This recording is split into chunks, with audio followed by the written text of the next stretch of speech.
Good PM sir, ilang days po bago ma-confirm ang MPL Flex.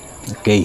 So kapag kayo po ay nag-apply ng MPL, no, itong multipurpose loan ng GSIS, kinakailangan po yan ng confirmation ng inyo pong AAO or ito pong Agency Authorized Officer.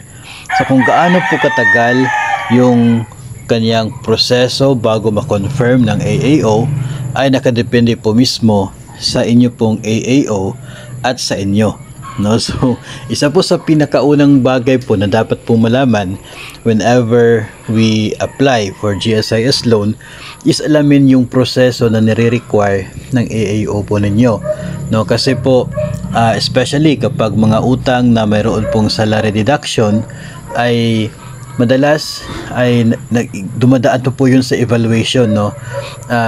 Pwede na yung AAO ninyo ay sila mismo yung gumagawa ng pag-check, ng pag-evaluate kung kaya pambayaran ng inyo pong net take home pay, o kaya ay nire-require na dumaan itong application ninyo or itong proseso doon sa inyo pong mga verifier, loan verifiers sa inyo pong division office para ma-evaluate kung sapat pa ba yung inyong net take home pay para mabayaran ang monthly amortization sa ina-applyan na GSIS loan katulad po nitong MPL Flex, no? So depende po kasi yan sa nire-require na proseso ng inyo pong AAO.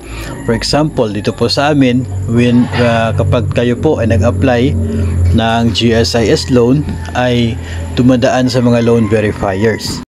Ang ginagawa ay yung mga borrowers ay nag-i-email ng kanila pong payslip at ng kanilang application doon sa kanilang loan verifier para ma-evaluate kung sapat pa ba yung kanilang net take home pay para mabayaran ang ina-applyan na GSIS loan.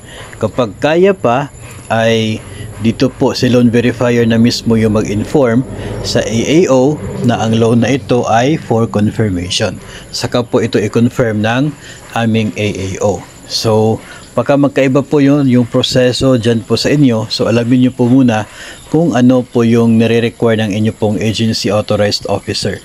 Pero para pag DepEd ka talaga pong dumadaan yan sa evaluation, no, kung kaya ba ng inyo pong net take home pay. Kasi ayaw din po ng DepEd na yung ending ay may mga PLIs na mapupunta sa undeducted obligation dahil sa inyo pong GSIS loan. So talagang ganun po yung proseso po niya para masiguro po na ma-comply, no, yung requirement na minimum net take home pay as required in the GAA. So yun po, no, depende sa inyong AAO sa proseso nito at sa inyo din po mismo. Kasi kung ikaw po ay nag-apply tapos hindi ka naman nag-submit ng inyo pong payslip or ng inyo pong application para ma-evaluate ito, ay wala pong mangyayari. And after 7 days kasi, kapag hindi po na-actionan ng inyo pong AAO ang inyo pong loan application, ay automatic po ito na ma-disapprove, no? Kapag no action taken by the AAO after 7 days from the time na kayo po ay nag-apply, no? So kapag na-confirm na po ng AAO, bibigyan nyo na lamang po ng mga 3 araw itong GSIS, maybe 3 working days or 3 to 5 working days para maipasok sa inyong UMID account yung net proceeds. Pero in most cases ay talagang hindi naman po inaabot ng 5 days o 5 working days yung pagtanggap ng proceeds, no? Depende po yun sa proseso na rin at siguro sa dami ng mga nag-a-apply ng loan at na-approve na loan sa GSIS.